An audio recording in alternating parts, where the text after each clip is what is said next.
Shead. I actually work here at Autumn Murphy. I am the GeroPsychologist who works in geriatrics and palliative care here. And today we had the opportunity to talk about diversity, so I took a little bit of a different turn with this, to talk about diversity in general, in more general terms, and how we're going to look at that, and what factors we must look at and assess, especially in all of healthcare, but some particulars about mental health. So, to get started, I'm going to go through an introduction. What is aging normally mean? Double Jeopardy, which I'll explain what that is. Aging and psychological disorders, touching on that just for a second. And issues concerning older adults, so specific diversity issues concerning older adults. And then going through some questions. So, what is aging? So, one of the things is I don't like to just hear myself talk. So, I'm sorry. Yes? I'm calling from These Heights. We're not able to hear you good. Can you put the mic closer to your mouth? Okay, is that better?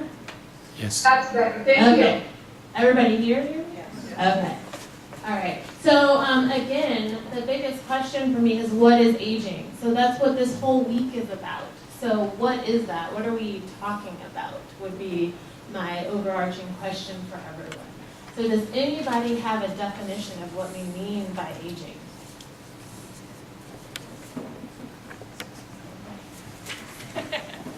So I was a bit prepared for that. So is it getting older? Is it some sort of change that we go through? Do we hit a certain mark magically when you turn 65, you're now old? Is it preparation for death? Is it maturity? Is it good or is it bad? So a lot of these questions, we come to kind of look at aging as a question mark or some term that encompasses a number of things. But the biggest question that I often ask is, can it be done successfully? What does that look like? And how do we look at aging as successful? So in general, that's kind of how I want to look at aging. So the answer is yes to all of the above. We can look at aging as all of those things. And right now, what we are experiencing is that life expectancy has actually increased by 3 decades. That's a large number over the past century. And people over 65 are actually better educated and healthier than ever before. So sometimes in the healthcare system, we get blocked into looking at aging and all of the chronic illness, death, all of the problems that we see, and we don't really think about the fact that the reason that we actually see more chronic illness is because we have actually improved, better educated, have better sanitation than we ever had, have actual better nutrition than we ever had. And so we don't tend to focus on those things so much. But I just wanted to bring us back to that idea as a starting point when we are assessing the people who we are helping. And again, as you've heard, it's the fastest growing segment of our population. So one thing that I like to bring up, and I bring it up often, so if any of the students have probably seen the didactic that I've held, I like to talk about ageism. And I talk about this because age in and of itself can be a factor in diversity. So when we talk about having a diverse population, age is actually something that we should consider. So ageism is actually stereotyping and prejudice against individuals because of their age, specifically but not limited to older adults. So again, this can actually happen for younger, so teenagers, for instance, a lot of times this happens to them, or young adults coming out of school, trying to get a new position, that type of thing, we can actually see that practice take place. And the greater degree of negative stereotyping assigned to aging works to perpetuate ageism and gives all people, including older adults, more negative perspectives on aging. So one of the things that we think about is this is one group who actually tends to have ageist thought processes themselves. Tends to have ageist thought processes themselves. So a lot of older adults, when we are assessing them, tend to think that things that aren't part of the normal aging process are normal. And that, oh, well, I'm forgetful. It's just because I'm old. Or I can't drive. Or I can't do these things. And a lot of times that has to do with the fact that they have their own negative stereotypes of what aging looks like because of different portrayals in the media and different things that people see. So, in dealing with that, it's a little bit different than when we're trying to change not only our own mindset, but the mindset of the person that we're actually dealing with. So, what's the scope of the issue? So again, we've talked about how this is the fastest growing segment of the US population and actually in most industrialized countries. So it comprises nearly 13% of the US population. And among women over 65, and I put this in here specifically because I work at the VA and we tend to focus more on the male side, but the thing is that women over 65 are the largest segment of that population, and over half of them are widowers. And why is that important? Well, that's important because it has huge socioeconomic and income factors that relate to women and how they're able to survive in old age. So the next point is that more than 5 million older adults were below the poverty level or classified as near poor in 2001. So sometimes we think about the fact that we have a social security system, that we have Medicare, and we have Medicaid, but one of the things is that for most of our older adults, their primary source of income is Social Security. And so when we think about that, that leads us to seeing why some of these things lend themselves to being problematic, and that a lot of people are really dependent on us as a nation in order to provide for them, not only medically, but in generality. So, aging diversity considerations. So, in 2003, 83% of our 65 and older population consisted of non-Hispanic whites. But by 2050, the number is expected to decrease to 61%, with representation of ethnic minority elders in every group increasing. So that means that we're going to see all minority groups in America increase over the next few years. Okay. So, one of the things is that for immigrants or members of ethnic or racial minority groups, there are a number of things that we must consider when we think about them. One is the onset of chronic illness in minorities, and that it is usually earlier than Caucasians. And so we've seen that represented today in a lot of the data and information that's been provided. Also, minorities have higher we'incidences of obesity and late onset diabetes. So we talked about how late onset diabetes is actually earlier. So we're talking type 2 diabetes in this instance. Health problems among minorities are underreported to healthcare practitioners. And so one of the things is that's a huge issue, and are we getting the information that we need? Are we able to communicate with these populations? Is it an access problem, or is it really a communication problem? Is it a knowledge-based problem, or is it that we don't provide healthcare to a lot of our elders until they're 65, which is what we're seeing is much later than the onset of a lot of the chronic illnesses that they're presenting with. Minorities frequently delay seeking health-related treatment. Some people who are socioeconomically disadvantaged do not go and seek health-related treatments or do preventative treatments. Once again, it can be education-based, it can be access-based, and it can be trust-based. Contributing factors to poor mental health, specifically among minorities, include poverty, segregated and disorganized communities, poor education, unemployment, stereotyping, discrimination, and overall poor health care. So as you can see, a lot of these factors play into what we start to see later in older adulthood.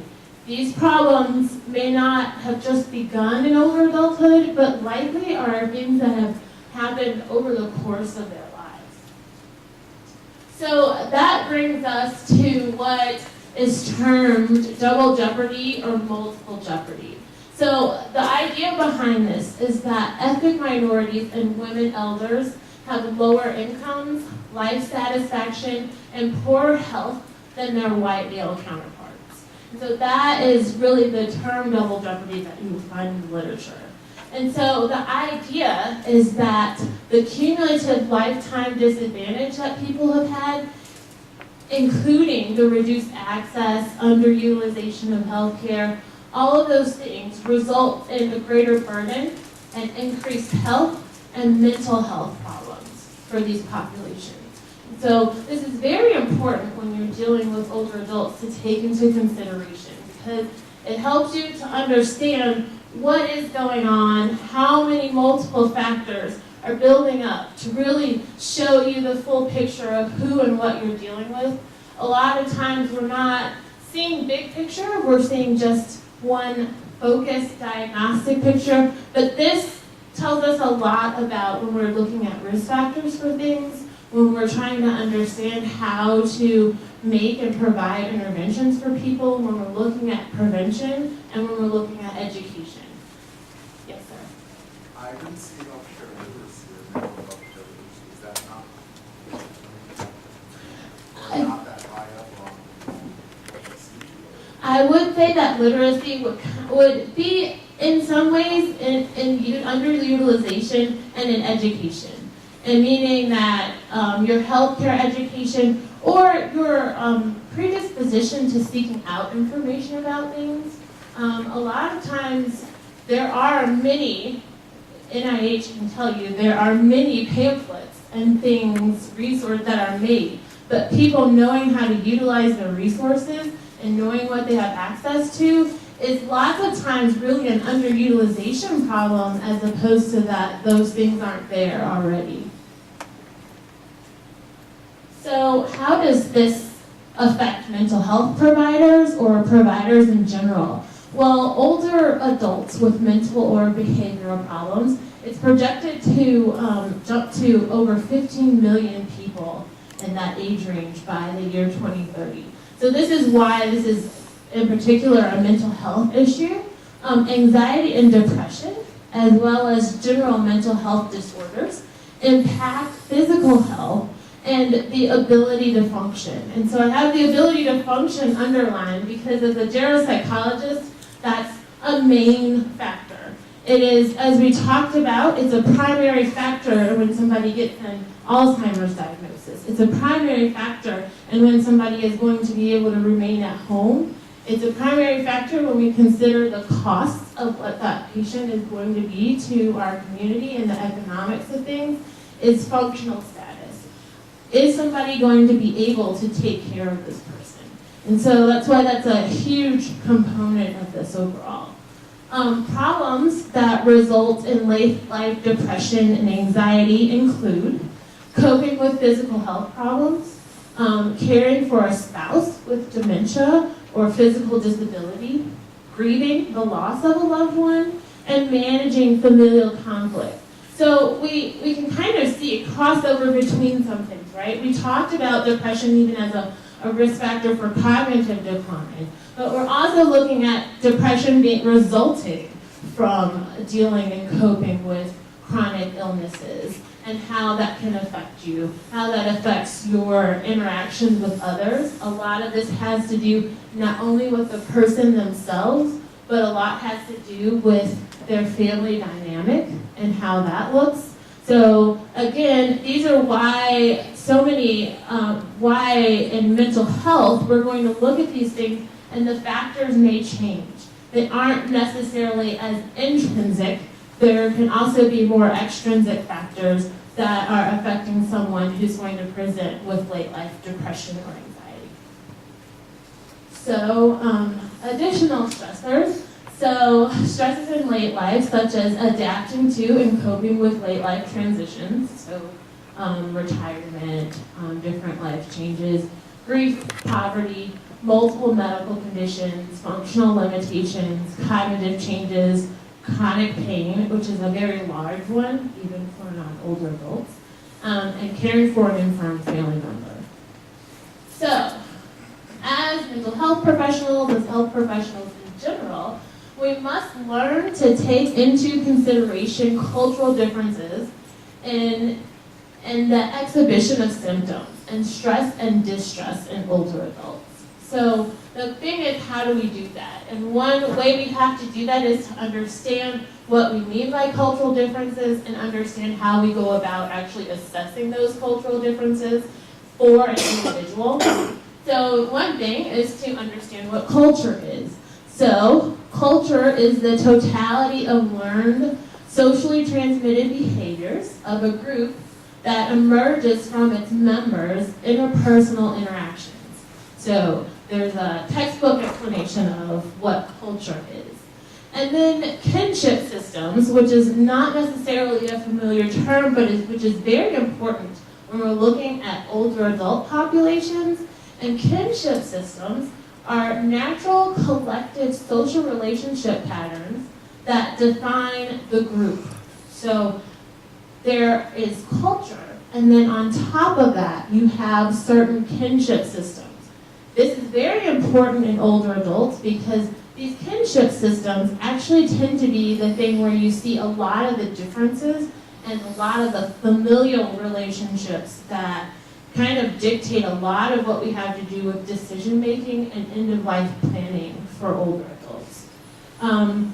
Also, for any individual, the distinctiveness of these components can differ based on their experience and their interpretation.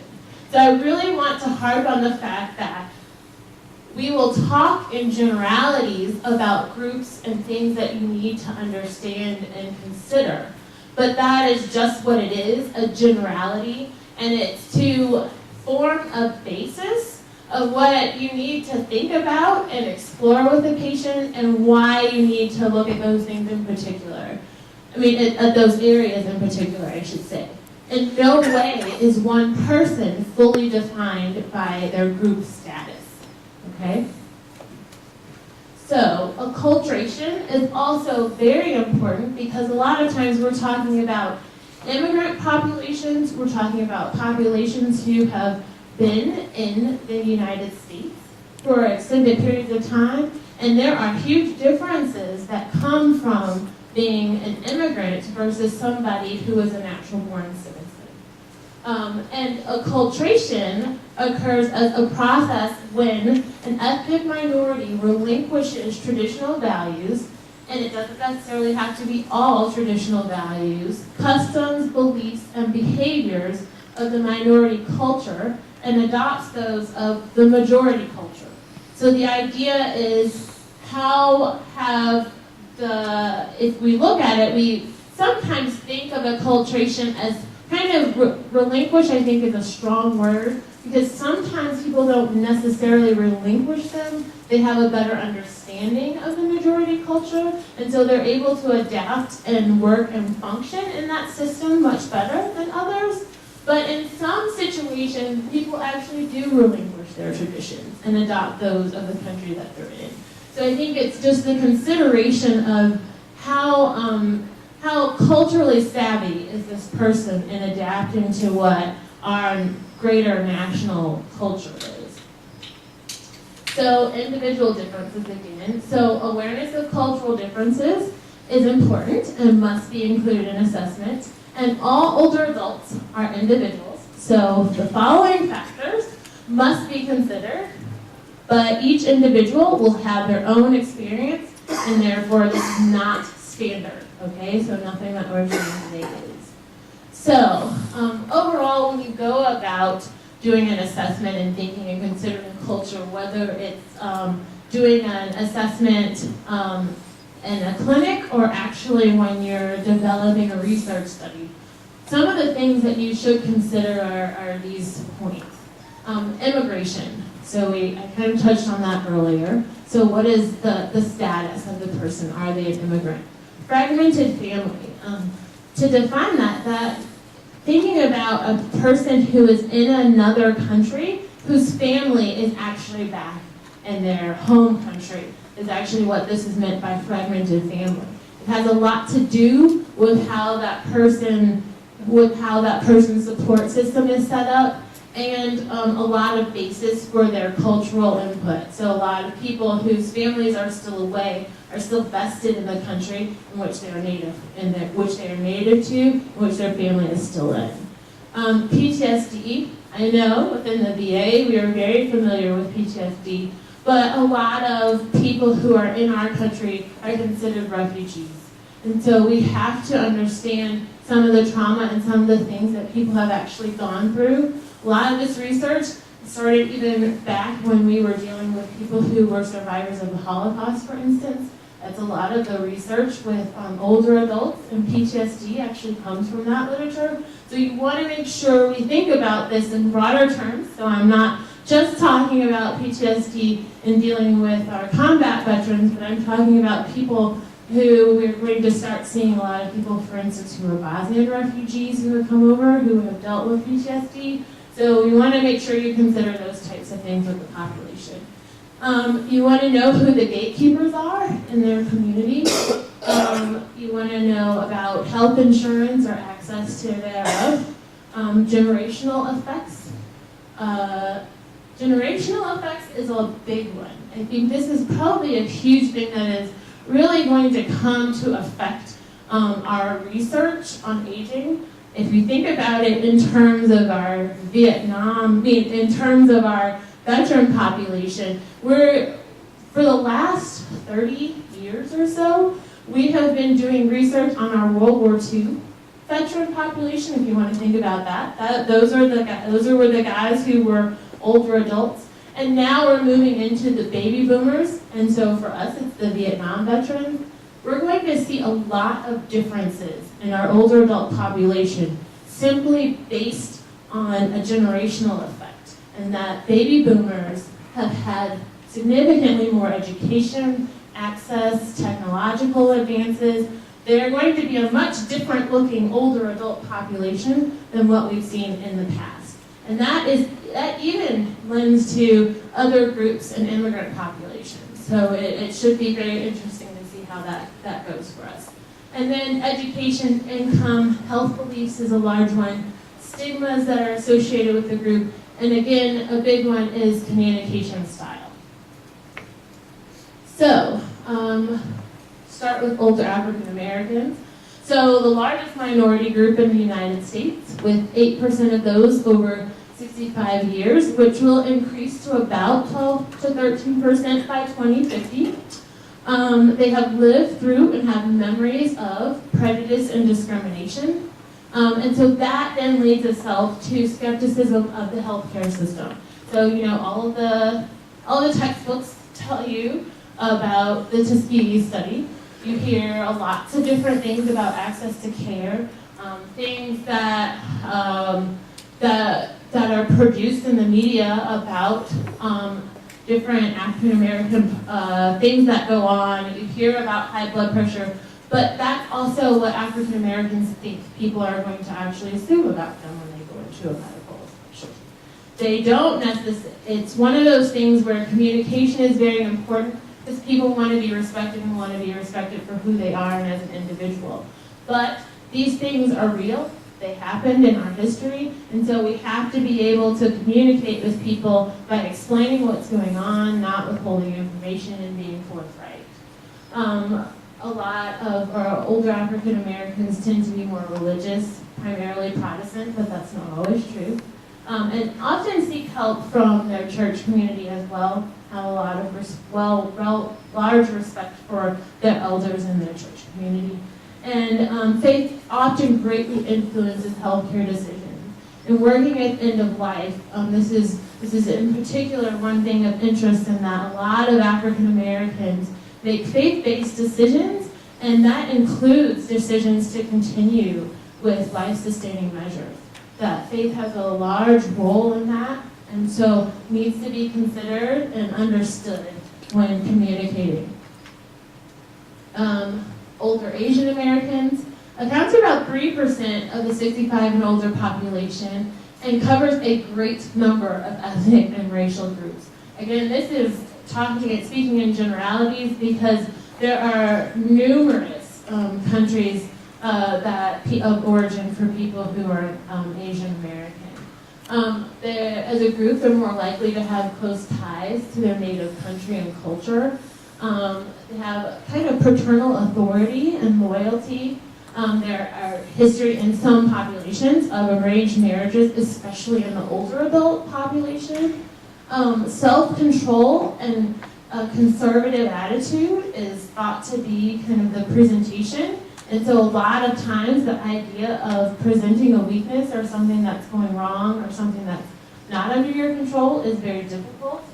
Tend to be collectivist, so not thinking of an individual. In America, we're a more individualistic society, tend to be more collectivist in the thought process, and multiple religions are represented, so many different factors, so you really want to make sure you assess for that. Older Hispanics, so we have talked about older Hispanics a lot today, and rightfully so with where we are located geographically. And because they are the fastest growing segment of the older adult population.